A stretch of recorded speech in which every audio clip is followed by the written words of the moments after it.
అదే RTV app వార్తల్ని క్షణాల్లో చదివే అవకాశం ఉంటుంది. ఒక న్యూస్ పేపర్, ఒక టెలివిజన్ ఛానల్ మీ చేతుల్లో ఎప్పుడూ ఉంటాయి. Welcome to RTV. ప్రస్తుతం మనం అనంతపురం జిల్లాలో ఉన్నాం. అనంతపురం జిల్లాలో ఇప్పుడు 2 నియోజకవర్గాలు చాలా కీలకంగా ఉన్న నేపథ్యం.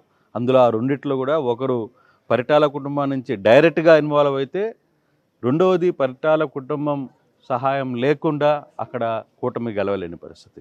సో ఈ నేపథ్యంలో పరిటాల శ్రీరామ్ మనతో ఉన్నారు. శ్రీరామ్ గారు, కరెక్టేనా?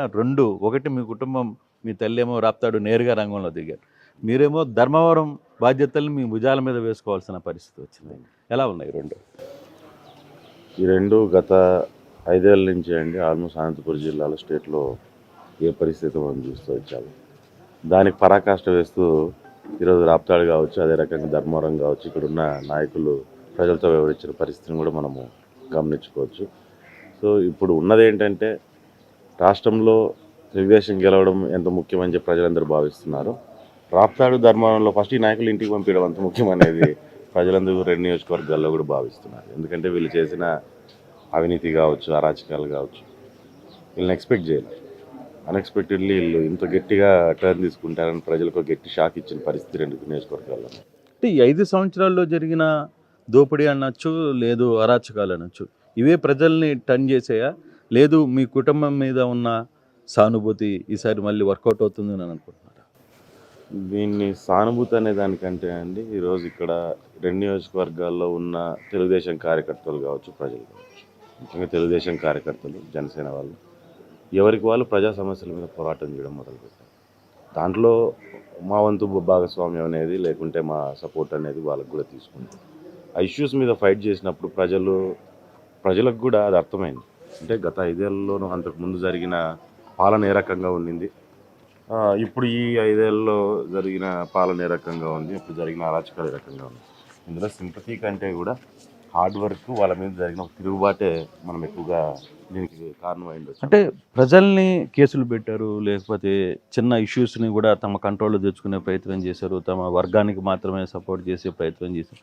ఇట్లాంటివన్నీ ఈసారి మీకు అనుకూలించే పరిస్థితి కనబడుతుంది. ఇప్పుడు ముఖ్యంగా అండి, కేసులు అంటే ఎవరు పర్సనల్ ఇష్యూస్ ఏం లేవు దీంట్లో. ప్రజా సమస్యల మీద పోరాటం చేసినప్పుడు, లేకుంటే దాన్ని గొంతెత్తి మాట్లాడినప్పుడు కేసులు పడడమే. కానీ అది మా మీద కావచ్చు, లేకపోతే కార్యకర్తల మీద కావచ్చు, సామాన్యుల మీద కావచ్చు. ఇక్కడ ఏంటంటే, మామూలు రాజకీయ పార్టీలు ఒకరి మీద ఒకరు కేసులు పెట్టుకుంటారు, అది కామన్. కానీ ఇక్కడ ఏమైపోయిందంటే, ముఖ్యంగా సామాన్యులు కూడా ఎవరైనా ఎక్కడైనా మాట్లాడినా, సోషల్ మీడియాలో చిన్న కామెంట్ పెట్టినా కానీ అరెస్టులు చేసి స్టేషన్లో పట్టకపోయి ఇబ్బందులు పెట్టిన పరిస్థితిని కూడా మనము గత 5 ఏళ్ళ నుంచి అనే దగ్గరలో చూస్తున్నాం. అట్ ది సేమ్ టైం మాకు ఇంకొంచెం ఎక్కువగానే చూస్తున్నాం. ఎందుకంటే ఈరోజు ధర్మవరం తీసుకున్నారంటే, అక్కడ మావాడు సోషల్ మీడియా పులి ఫేస్బుక్లో చాలా యాక్టివ్గా ఉంటాడు.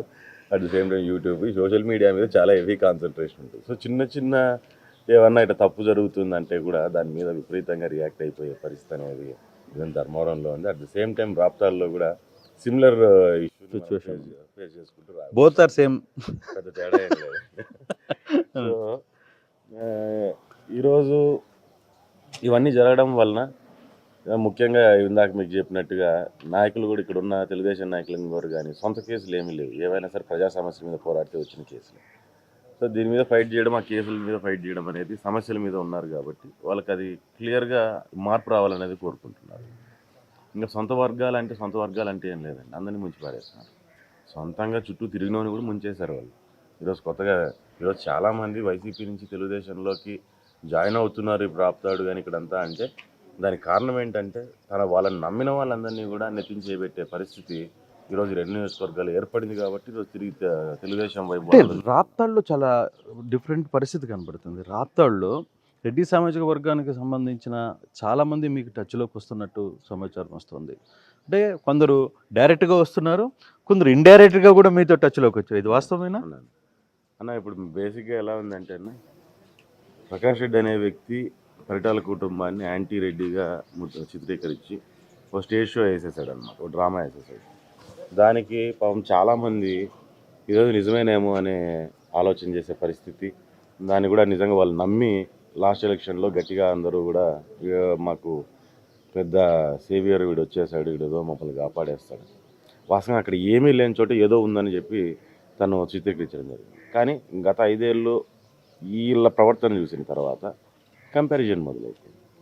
25 ఏళ్ళగా పటాల కుటుంబం రాజకీయాల్లో ఉన్నప్పుడు వాళ్ళ దగ్గర నుంచి మనకి ఏమన్నా ఇబ్బందులు వచ్చాయా, ఇతను గవర్నమెంట్లోకి వచ్చినాక ఇబ్బందులు వచ్చాయా ఏంటనేది వాళ్ళకి ఆలోచన చేసుకోవడానికి ఒక సమయం అనేది దొరికింది. కంటిన్యూగా గెలుస్తూ వచ్చాం కాబట్టి ఖచ్చితంగా వాళ్ళకి ఆలోచన సమయం ఉండదు. మా మీద వ్యతిరేకంగా వీళ్ళు పక్కన చెప్పే వాళ్ళు ఎక్కువగా ఉన్నప్పుడు ఆ వ్యతిరేక భావాలు అనేవి ఉండొచ్చు. కానీ ఇప్పుడు ఆలోచన చేసే పరిస్థితి అనేది వచ్చింది.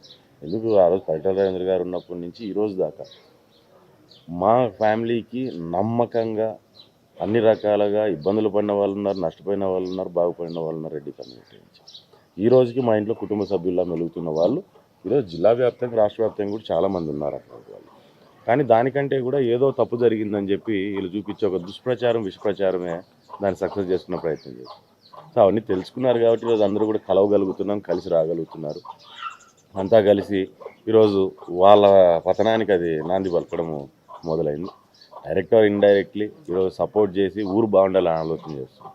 అయితే అంటే శ్రీరామ్ విషయంలో ఒక చిన్న ఇష్యూ. ఎందుకంటే ధర్మవరానికి మొదటగా ధర్మవరంలో నువ్వు నెక్స్ట్ పోటీ చేయాలి, ఈ 4 సంవత్సరాలు మీరు అక్కడ ఉండాలని పంపించి మిమ్మల్ని అధిష్టానం, అవునా కదా?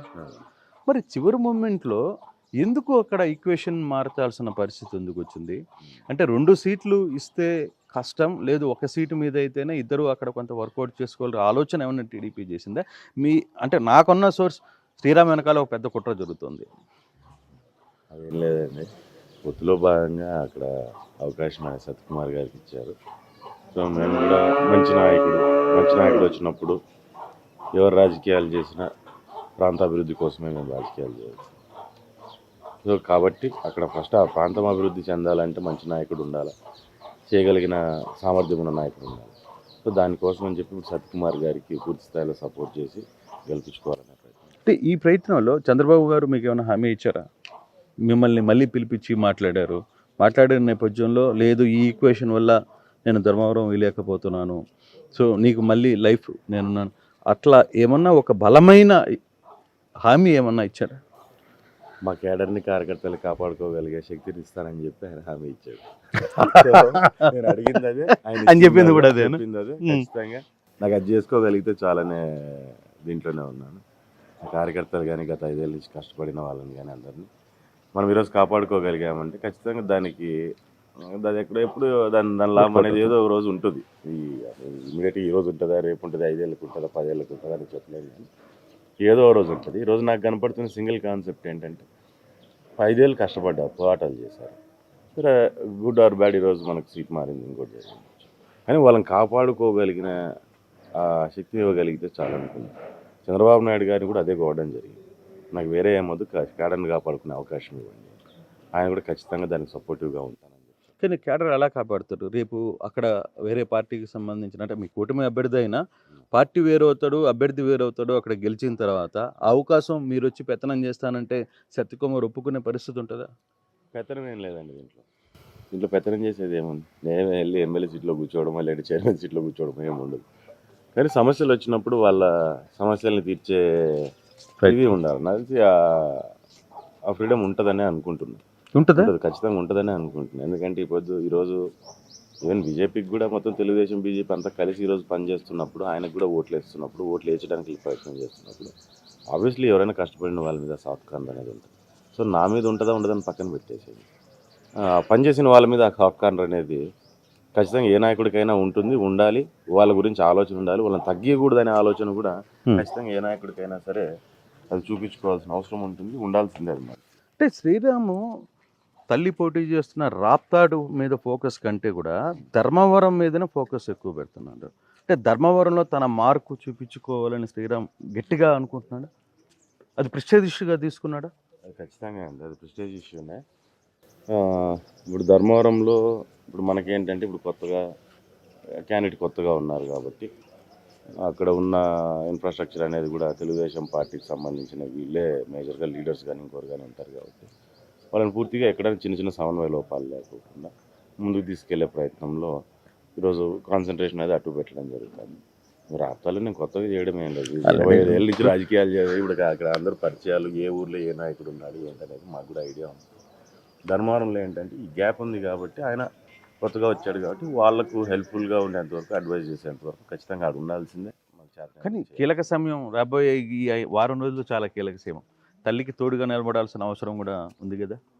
ఖచ్చితంగా ఖచ్చితంగా ఇప్పుడు డ్రాప్తాడు ధర్మవరం అనేది ఖచ్చితంగా రెండు బాధ్యతలే, రెండు కళలు లాంటి.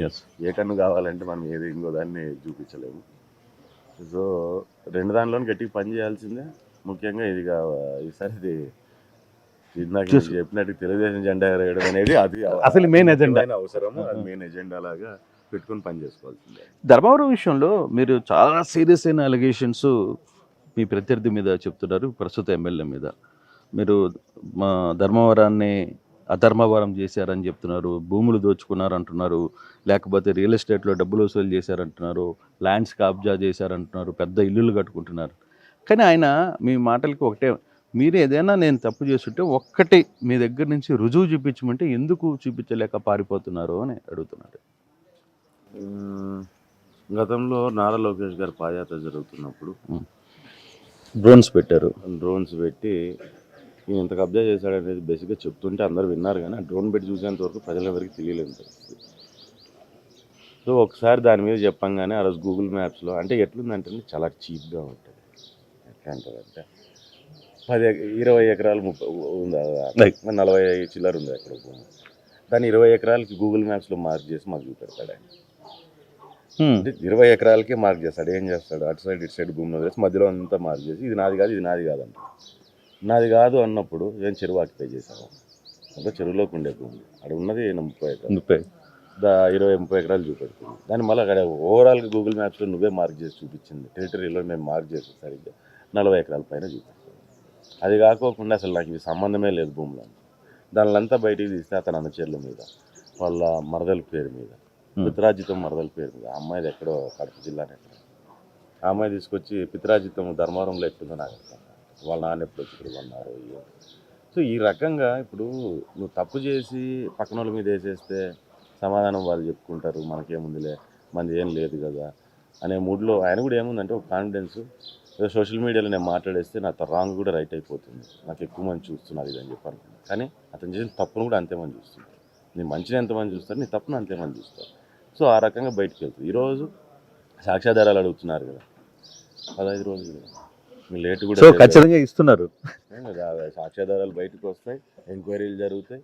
ఏ రకంగా ఒక బిజినెస్ లేని వ్యక్తి, ఒక కంపెనీ లేని వ్యక్తి, కానీ ఒక పని అంటూ లేని వ్యక్తి ఇంత ఆస్తుల్ని 5 ఏళ్లలో ఎటా సంపాదించాడు. కానీ ఇదే క్వశ్చన్ అడిగితే నా ఆస్తులు అప్పుడు నేను ఏం చూపించానో అవే ఉన్నాయని చెప్తున్నారు. రెండవది, నన్ను బెదిరించే ప్రయత్నం చేస్తున్నారు, ఈడీ అంటున్నారు, ఇన్కమ్ ట్యాక్స్ అంటున్నారు, ఇంకోటి అంటున్నారు. ఇవన్నీ నన్ను బెదిరించాలని ప్రయత్నం చేస్తారు, వీటికి నేను భయపడతాను, నా దగ్గర ఏముందని పీక్కునేదానికి ఏమీ లేదు అనేది ఆయన చెప్తున్నారు. అసలు నిజంగా అదే జరుగుతుంది. ఏమన్నా భయపడకుండా మాట్లాడే పని ఉంది దాని గురించి.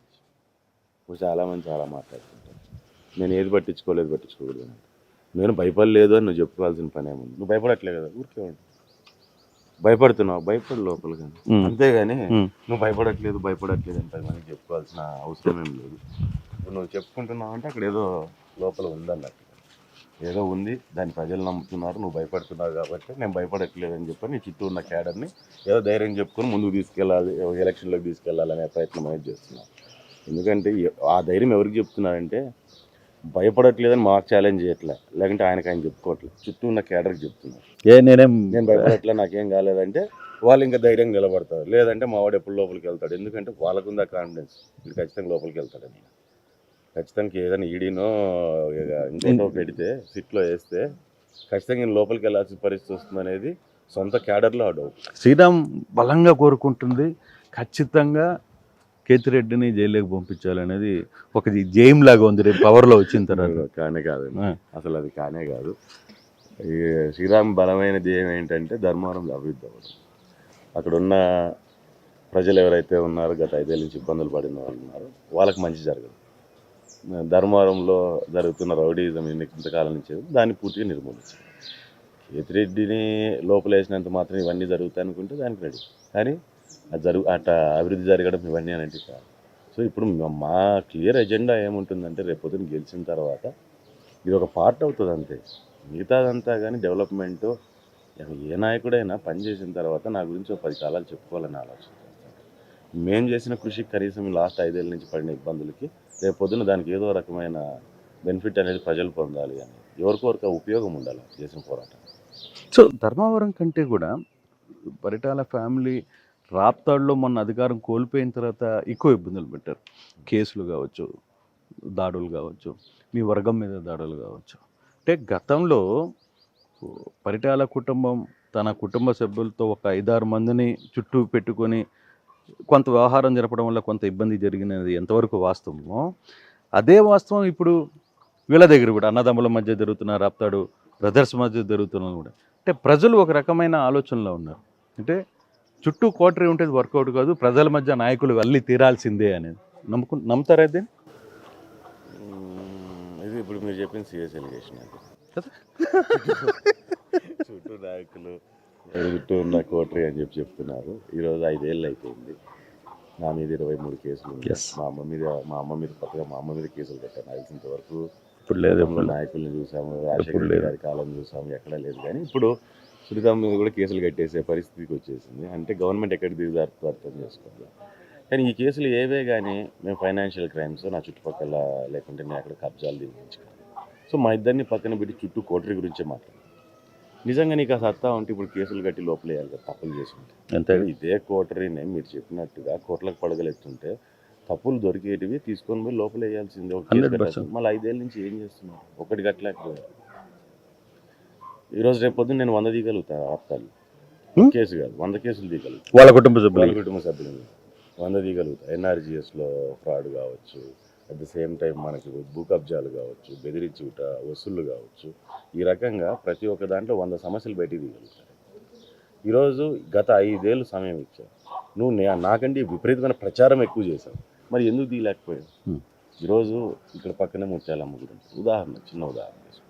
ముత్యాలమ్మ గుడి ఒకప్పటి నుంచి అంటే మా ఏరియా అంతా ఒకప్పుడు నక్సలైట్ పార్టీ బాగా స్ట్రాంగ్గా ఉండేది. కమ్యూనిస్ట్ పార్టీ, ఉమ్మడి పార్టీ, దాని తర్వాత గణపతి వర్గం, ఇవన్నీ కూడా స్ట్రాంగ్గా ఉండేది మావోయిస్ట్ పార్టీ. ఆ టైంలో ఇక్కడ డబ్బులు మిస్యూజ్ అవుతున్నాయని చెప్పి ఒక కమిటీని తయారు చేయడం ముత్యాలమ్మ. దాంట్లో డబ్బులు ప్రతిసారి వస్తుంటే దాన్ని ఏదైనా ఉన్నా కానీ నీట్గా ఈ చుట్టుపక్కల 3-4 ఊర్ల నుంచి కమిటీలు పెట్టుకొని ఆ కమిటీల ద్వారా ఆ డబ్బులు ఖర్చు పెడుతూ మండలంలో చాలా చోట్ల సేవా కార్యక్రమాలు ముత్యాలమ్మ ట్రస్ట్ ద్వారా జరిగేవి. దాన్ని ఏం తీసుకొచ్చారంటే వీళ్ళు విపరీతంగా దాంట్లో నుంచి డబ్బులు తినేస్తున్నారు, వాళ్ళకి మెయిన్ సోర్స్ వీళ్ళకు ముత్యాలమ్మ గుడి అంటూ మా మీద ఒక ఆరోపణలు అనేవి తీసుకురావడం జరిగింది. ఈరోజు దాన్ని తీసుకెళ్ళి గవర్నమెంట్కి హ్యాండ్ ఓవర్ చేశారు. ఈరోజు ఒకప్పుడు వేలంపాట పాడితే కోట్లలో వచ్చే డబ్బులు ఈరోజు వచ్చేసరికి లక్షల లెక్క అయిపోయాయి. ఈరోజు హుండీలో పడే డబ్బులు కనపడట్లేదు. మరి ఏమవుతున్నాయి ఇవన్నీ? అంటే నీ పరిస్థితి నేను చెప్తున్నాను. ఈరోజు ఏ రకంగా ఉన్నది? ముత్యాలమ్మ సొమ్ము మంచిది కాదు. అక్కడ చిన్నోడికి కూడా ఎవడో ఇదయ్యే పరిస్థితి ఏమి ఉండదు. ఆ రోజు జరగవచ్చు కానీ అదేం నిలబడేది కాదు. కానీ ఈరోజు పరిస్థితి ఎట్లా అయిపోయిందంటే ఆ రోజు అలిగేషన్స్ ఈ రకంగా ఉంది. నిజంగా అవే అలిగేషన్స్ ఉంటే ఇప్పుడు కరెక్ట్ చేయాలి కదా. మళ్ళీ ఆ రోజు మేమున్నప్పుడు ఎక్కువ ఎందుకు కలెక్ట్ అవుతుంది, మరి ఈరోజు తక్కువ ఎందుకు కలెక్ట్ అవుతుంది? జనాలు ఏమైనా తగ్గారా? జనాలు డబ్బులు ఇచ్చేది ఏమైనా మారిందా? లేకుంటే అక్కడ ఉన్న వస్తువులు ఆ రోజు ఉన్నప్పుడు ఎంత నీట్గా ఉండేవి, ఈరోజు ఎందుకు వస్తువులు ఇచ్చేయలేదు? అంటే అలిగేషన్ అనేది ఎంత వరస్ట్గా, అంటే రాజకీయాలు ఇంత గలీజ్గా ఉంటాయనేది ఈ 5 ఏళ్ళ నుంచి మాకు వస్తుంది. అంతకుముందు నుంచి ప్రకాష్ రెడ్డి అనే వ్యక్తి ఇక్కడ ఎమ్మెల్యే పోటీగా చేయడం మొదలుపెట్టినప్పటి నుంచి, అతను నోరు తెరవడం మొదలుపెట్టినప్పటి నుంచినే రాజకీయాలు ఇంత గలీజ్గా చేయొచ్చా అనే పరిస్థితి రాప్తాలో ప్రజలందరూ కూడా ఆలోచించే పరిస్థితికి వచ్చేసారు. సో ఇట్లాంటి ఎలిగేషన్స్తో ఈరోజు బయటకు వచ్చాం. చేతనైన నుండి ఇప్పుడు అరెస్ట్ చేయాల్సింది, కేసులు పెట్టాల్సింది, అన్ని ప్రూవ్ చేయాల్సింది. ఇప్పుడు ఈరోజు నేను 100 తీస్తాం ఇట్లాంటివి, అదే చెప్తున్నాను మీకు, 100 తీస్తాం ఇట్లాంటివి. అంటే రాబోయే రోజుల్లో ఈ ఎలక్షన్ అంటే మీ స్టైల్కి పాత నాన్నగారు ఉన్న స్టైల్కి కొంత తేడా ఉంది. అయితే శ్రీరామ్ మాటలు ఈ మధ్య కొంత స్పీడ్గా ఉన్నాయి. ప్రత్యర్థులు విమర్శలకు కూడా తన మాటలు అంతకుముందు కొంత సైలెంట్గా ఉన్న శ్రీరామ్ ఈసారి మాత్రం కొంత గడిచిన 3 సంవత్సరాలుగా కొంత ఆవేశంగా మాట్లాడుతున్నాడు, కొంత స్పీడ్గానే రియాక్ట్ అవుతున్నాడు. ఎందుకు కొంత చేంజ్ కనపడుతుంది శ్రీరామ్లో అంటే ఏం చెప్తారు? చేంజ్ ఏం లేదన్న. ముందు మా మీడియాలో ముందు అంత మాట్లాడేవాళ్ళం కదా, ఇప్పుడు మాట్లాడుతాను అంతకంటే తేడా. అప్పుడు కూడా ఆ పైరు అట్టే ఉంది. ఎప్పుడైనా అదే అంటే సమస్య వచ్చినప్పుడు ఖచ్చితంగా దాన్ని మాట్లాడే విధానంలో మనం ఖచ్చితంగా కట్టడి చేయాల్సిన అవసరం ఉంటుంది. ముందు అంటే ఇప్పుడు మన కంటెస్టెంట్, నేను 19లో కంటెస్టెంట్, ఆ తర్వాత ఒక కాన్స్టిట్యున్సీకి ఇన్ఛార్జ్గా వ్యవహరించుకుంటుంది. అట్ ది సేమ్ టైం 2 కాన్స్టిట్యున్సీలు ఏ సమస్య వచ్చినా నా దృష్టికి వచ్చినప్పుడు నేను మాట్లాడుతున్న పరిస్థితి. ఇక్కడ మాట్లాడేది అట్లనే ఉంటుంది. ఇప్పుడు మీడియాలో మాట్లాడేది అంటే ఇప్పుడు అవకాశం వచ్చింది కాబట్టి మాట్లాడుతున్నాం, ఆ పరిస్థితులు ఆ రకంగా వచ్చాయి కాబట్టి. సో అంతేగాని వేరేది ఏం లేదు. సో ఏం మాట్లాడినా సమస్యల మీద మాట్లాడిన వాళ్ళమే కానీ వేరే రకంగా ఏదో టైంపాస్కి మాట్లాడితే ఏం. కానీ ధర్మవరం విషయానికి వస్తే నిజంగానే ధర్మవరాన్ని వదిలి మళ్ళీ రాప్తాడు వైపు చూసే ప్రయత్నం ఏమైనా చేస్తారా? ఈరోజు ఒకటండి, మా అవసరం అనేది ఎక్కడుందో తెలుగుదేశం పార్టీ ఎక్కడికి పంపిస్తుందో అక్కడికి వెళ్ళి పనిచేయడానికి ఈరోజు కూడా పటాల కుటుంబం ఎప్పటికీ సిద్ధంగా ఉంటుంది. మన అవసరం ప్రజలకు ఉంది, మన అవసరం పార్టీకి ఉంది. ఎక్కడికి వెళ్ళి ఏ మేరకు పనిచేయాల్సి వచ్చినా, ఎక్కడికి వెళ్ళాల్సి వచ్చినా వెళ్ళి పనిచేయడానికి సిద్ధంగా ఉంది. సో మాకు అక్కడ ఇక్కడ ఇంకోటి అండి, అక్కడ అనేది నాకు సొంతం, ఎప్పటి నుంచి నా సొంత ఊరు, నా సొంత ప్రజలు ముందు నుంచి కూడా. సో ఇప్పుడు ధర్మవరంకి వెళ్ళాను, ధర్మవరంలో కూడా పార్టీకి సంబంధించి అందరూ సొంతంగా మారారు. ఖచ్చితంగా ఈ రెండు దానిలో ఏదైనా డెవలప్మెంట్, అభివృద్ధి, వ్యక్తుల అభివృద్ధి, వర్గాల అభివృద్ధి, దీని గురించినే ఆలోచన ఉంటుంది. అటు వెళ్తాం ఇటు వెళ్తామని ఇంకా మాకు అట్లా ఏం మాట్లాడడానికి. కానీ ఇదే ధర్మవరంలో ముగ్గురు నాయకులు గతంలో ఇక్కడి నుంచి పోటీకి ట్రై చేశారు. మీరు చేశారు, వరదపురం సూరి చేశారు, ఇప్పుడు కొత్తగా సత్యకుమార్ వచ్చారు. కానీ ఇప్పుడు ఈ ముగ్గురు సమన్వయం నడుస్తోందా ధర్మవరంలో? ఇద్దరే కదండి, ముగ్గురు ఇంకా సూరి లేడు. బీజేపీలో ఉన్నా, అది వాళ్ళ ఇంటర్నల్ ఇష్యూ, దాని విషయం బీజేపీ ఇష్యూ కదా. మనం కానీ శ్రీరామ్ మాత్రం మీ డ్యూటీ, నా పని అనేది నా పని నేను చేసుకుంటాను. ఈరోజు నేను కానీ, రాగట్పల్లి మధు కానీ, జనశంకర్, మా పని మేము కంటిన్యూగా యాక్టివ్గా లాస్ట్ 4 ఏళ్ళ నుంచి మసూదన్ రెడ్డి గారు కావచ్చు, నేను కావచ్చు, యాక్టివ్గా పాలిటిక్స్లో ఇన్వాల్వ్ అయ్యి పని చేసుకుంటూ వెళ్ళాను ధర్మవరం. ఎవరికి చేతనైన సమస్యలు వాళ్ళు దాని మీద రియాక్ట్ అవుతూ వెళ్ళాం. సో ఇప్పుడు ఆయన యాక్టివ్గా పనిచేస్తున్నారు, నేను యాక్టివ్ పనిచేస్తున్నాను. ఇంకా మిగిలిన వాళ్ళ ఇంటర్నల్ పార్టీ ఇష్యూ, దాని గురించి మేము కామెంట్ చేయడం కూడా మంచిది కాదు. సూరి టికెట్ వస్తుంది అనుకుంటే శ్రీరామ్ దాన్ని అడ్డుకున్నారు అంటే ఏమంటారు? ప్రజలు నాకన్నా కానీ నేను అడ్డుకోవడం అనేది నేను ఎంత అడ్డుకోవడం, నేను ఎంతో సింపుల్గా మీరు ఆలోచన చేయండి. నేను అడ్డుకున్న నా పార్టీకి నేను పనిచేస్తున్నాను, పార్టీ ఇచ్చిన ఆదేశాలకు అనుగుణంగా నేను పనిచేసేవాడినే. కానీ అడ్డుకునేది ఇంకోటి నేను పార్టీ డెసిషన్, ఉమ్మడి పార్టీ డెసిషన్, తెలుగుదేశం కావచ్చు, జనసేన కావచ్చు, బీజేపీ. దాంట్లో శ్రీరామ్ రోల్ లేదు అంటున్నారు. మేము వారిచ్చిన ఆదేశాలని పాటించే వాళ్ళమే కానీ మార్చే అంత కెపాసిటీ ఏం లేదండి, ఆ రకంగా ఏం కాదు. కానీ ఉమ్మడి పార్టీ, అది తెలుగుదేశమా జనసేన బీజేపీ ఇది ఉంటుంది. దాంట్లో లోకల్ పార్టీస్ మా రెంట్లో ఉంటాయి కాబట్టి మా వాళ్ళ సే అంతో ఇంతో ఉంటుంది. At the same time BJP కూడా సెంట్రల్ పార్టీ, వాళ్ళు కూడా అంత ఆలోచన లేనిదే తీసుకొచ్చి అతన్ని తీసుకొచ్చి పెట్టే పరిస్థితి ఉంది. సో వాళ్ళు వాళ్ళ అనుకూలాన్ని బట్టి ఆడ గెలుపు ఎవరైతే గెలవగలుగుతారో, లేకపోతే ఇట్లా రకరకాల రీజన్స్ అనేవి వాళ్ళు కూడా తీసుకొని తక్కువ సీట్లు దాంట్లో గెలవాలనే ఆలోచన వాళ్ళకి ఉండొచ్చు. పెద్ద నాయకుల్ని కూడా స్టేట్లో ప్లేస్ చేసుకోవాలని ఉండొచ్చు, రకరకాలుగా ఉండొచ్చు వాళ్ళకి. ఒక రీజన్ అని చెప్పలేము, మనకి కూడా వాళ్ళ స్ట్రాటజీస్ మనకు అర్థం కాదు. పై పార్టీలో పెద్ద వాళ్ళందరూ మాట్లాడుకుని ఆ డెసిషన్ అనేది నడిచి వచ్చింది. సో ఫైనల్గా రేపు అధికారంలోకి వస్తే మీ మొట్టమొదటి పని అంటే రాప్తాడు విషయంలో కావచ్చు, ధర్మవరం విషయంలో కావచ్చు అంటే ఏంటి మీరు మనసులో ఉండేది ఏంటి? ఫస్ట్ ధర్మవరంలో ప్రశాంతమైన జీవితాన్ని ముందుకు సాగించి ఇదేనా తీసుకొని రావాలి. ఆ మాట ఎందుకు చెప్తున్నానంటే, డెవలప్మెంట్ అనేది సెకండరీ. నీకు మనసులో ప్రశాంతత లేదు, భయం ఉంది అన్నప్పుడు డెవలప్మెంట్ సెకండరీ. డెవలప్మెంట్ అనేది ముందు రాదు. పెట్టాలన్నా కూడా రిక్వైర్మెంట్ ప్రజల రిక్వైర్మెంట్ని ఆలోచన చేసుకోవాలి. ప్రజల రిక్వైర్మెంట్ ఆలోచన చేసుకున్నట్లయితే ఫస్ట్ థింగ్ ధర్మవరంలో ప్రశాంతత ఉండాలి. దాని తర్వాత ఏ పనులు చేసినా కానీ వాళ్ళు కూడా యాక్సెప్ట్ చేసుకోగలుగుతారు, దాన్ని అనుభవించగలుగుతారు. ఆ ప్రశాంతత లేదన్నప్పుడు, భయం ఉన్నప్పుడు మనసులో వాళ్ళు చేయలేరు. అట్ ద సేమ్ టైం రాప్తాడులోకి వచ్చేసరికి మాకు పేరూరు డ్యామ్ని కంప్లీట్ చేయించుకోవడము, ఆ ప్రయత్నం కూడా ఖచ్చితంగా చేసుకోవాలి. ఎందుకంటే రైతాంగం మీద ఆధారపడిన ప్రాంతం ఉంది. ఖచ్చితంగా డ్యామ్కి నీళ్ళు వచ్చాయి అంటే అట్ ద సేమ్ టైం మా ఏరియా కూడా డెవలప్ అయిపోయి రైతులు కూడా బాగుపడతారు. డైరెక్ట్ ఆర్ ఇండైరెక్ట్లీ ఎవరి కాళ్ళ మీద వాళ్ళు నిలబడుకునే పరిస్థితి వస్తుంది. ఈరోజు చెరువులకి చాలా వరకు నీళ్ళు ఇచ్చాము, ఇచ్చినందుకు ఈరోజు 48 చెరువులకు నీళ్ళు ఇస్తే కుంటలకి, చెక్ డ్యాములకి ఈరోజు పరిస్థితి ఏమైపోయిందంటే ఎవరి కాళ్ళ మీద వాళ్ళు నిలబడగలుగుతున్నారు. రైతులు వాళ్ళ కాళ్ళ మీద వాళ్ళు నిలబడుతున్నారు, రైతు కూలీలు కూడా వాళ్ళ కాళ్ళ మీద వాళ్ళు నిలబడుతున్నారు. వలసలు రివర్స్ అయినాయి. ఇక్కడ నుంచి బెంగళూరు పోయటం, తిరిగి బెంగళూరు నుంచే ఊర్లోకి వచ్చే పరిస్థితి కూడా మనం లాస్ట్ టైం మేము చూడడం జరిగింది. కల్లారా డిఫరెన్స్ ఉంది. అట్ ద సేమ్ టైం ఇప్పుడు మేము డ్యామ్ చేసుకున్నామంటే అది ఇట్లనే ఉంటుంది. ఇదే రకంగా ధర్మవరంలో కూడా తీసుకుంటే చాలా చోట్ల రైతాంగాన్ని చూసుకున్నామంటే ఇట్లాంటి పరిస్థితులు. మాకు చుట్టూ 2-3 డ్యాములు పెద్ద ఉన్నాయి, కానీ రైతులకు నీళ్ళు వచ్చే పరిస్థితి. హార్టికల్చర్ మీద ఎక్కువగా ఆధారపడిన ప్రాంతాలు అవి. సో ఆ నీళ్ళు ప్రాజెక్ట్స్, చిన్న మైనర్ లిఫ్ట్ ఇరిగేషన్ ప్రాజెక్ట్స్ ఏమైనా చేసుకోగలిగినామంటే నీళ్ళను మనం రైతుల దాకా తీసుకోగలిగితే హార్టికల్చర్ డెవలప్మెంట్ అనేది ఇంకా బ్రహ్మాండంగా ముందుకు వెళ్ళే పరిస్థితి. అట్ ద సేమ్ టైం చేనేతలది కూడా చేనేత రంగంలో పూర్తి ఎక్కి ఇబ్బంది పడిపోయిన పరిస్థితి ఉంది. వాళ్ళకు కూడా ఈ రేట్లు పెరిగిపోయి డబ్బులు రాక రాక చాలా వరకు ఉంది చాలామందికి.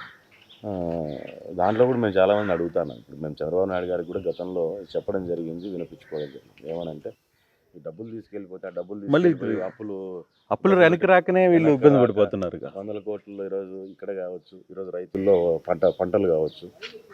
అట్ ద సేమ్ టైం ఇప్పుడు గొర్రెల పెంపకం మాకు ఎక్కువగా ఉంటుంది. ఈ గొర్రెల పెంపకాల్లో కూడా గొర్రెలు పట్టిస్తే దానికి డబ్బులు వెనక్కి తీసుకోవడం కావచ్చు. ఇప్పుడు అదే రకంగా ఇక్కడ బట్టలు, అదే రకంగా సిల్క్ క్లాత్స్ అన్నీ కూడా ధర్మవరంలో అదే పరిస్థితి. సో రైతులకు కానీ, ఈరోజు గొర్రెల పెంపకం లైఫ్ స్టాక్ మీద ఆధారపడిన వాళ్ళకి కానీ, ఈరోజు ఈ చీరలు దీని మీద ఆధారపడిన వాళ్ళకి కానీ ఇటువంటి వర్గాలు ఇంకా ఉంటాయి. వీళ్ళందరికీ గవర్నమెంట్ ఖచ్చితంగా కొత్త జీవో తీసుకొచ్చి కొత్త లా దాని మీద తీసుకొని రావాలి. ఎవరైతే ఈ రకంగా ఫ్రాడ్ చేసుకుంటూ పోతారో దాని మీద స్పెషల్ ఎంక్వైరీస్ ఆస్తులు జప్తు చేసి కానీ వాళ్ళ డబ్బులు వాళ్ళకైనా ఇచ్చేటట్టుగా ఎంతో కష్టం పడి వాళ్ళు కూడా దీని సంపాదన అనేది ఉంటుంది. రూపాయి కూడబెట్టుకున్న సంపాదన అనేది తయారు చేస్తుంటారు. అట్లాంటి దగ్గర ఇట్లాంటి జరగడం అనేది పూర్తి కుటుంబాలకు కుదేలైపోయిన పరిస్థితి, పూర్తి ఆ రంగమే దెబ్బతినిపోయే పరిస్థితి కూడా మనకు వస్తుంది. సో దాన్ని సేవ్ చేసుకోవాలంటే దీనికి ఒక ప్రత్యేకమైన చట్టాలను కూడా తీసుకురావాలని చెప్పి కూడా గతంలో చంద్రబాబు నాయుడు గారికి చెప్పాము. ఇప్పుడు మేము సత్య గారికి కూడా చెప్పి బీజేపీ ద్వారా కూడా దానికి సపోర్ట్ ఉండాలని చెప్పి మేము కూడా. బీసీ కార్డు వర్కౌట్ అవుతుందా సార్? ఖచ్చితంగా అండి. ఎందుకంటే ఇన్ని రోజులకు గాను ఇప్పుడు బీసీకి ఒక అవకాశం అనేది వచ్చింది. సో ప్రజలందరూ కూడా అవకాశాన్ని సద్వినియోగం చేసుకోవాలనే ప్రయత్నం చేస్తున్నారు.